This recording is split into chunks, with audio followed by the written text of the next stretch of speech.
Welcome to Not Milk Never Milk. Subscribe if you're lactose intolerant. You start by establishing a baseline exposure so every subsequent change has meaning.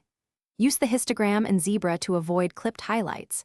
Aim for 70–90% on bright areas. Set ISO to the camera's native value to minimize noise, and fix shutter to roughly 1/2 times frame rate so motion looks natural.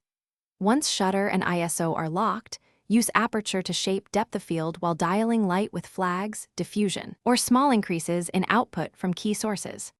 Now shape and balance the scene for the look you want. Position key, fill, and backlights in a 3-point arrangement and aim for a 2:1 key to fill ratio for natural contrast. Increase or decrease for mood. Use diffusion or scrims to soften harsh beams and flags or black cards to block spill. Reflectors add gentle fill without extra fixtures. Make sure to gel lights to match color temperature, then set in camera white balance so color stays consistent between shots.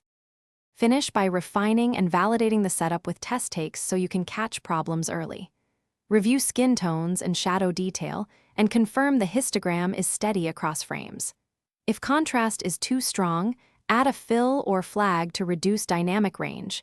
Use ND to lower brightness without changing depth of field. If color shifts or flicker occur, make sure frame rate and shutter sync to mains frequency, and use matched bulb types or high-quality LED drivers to eliminate banding. Thanks for watching. If this was helpful, leave a like and consider subscribing. See you next time.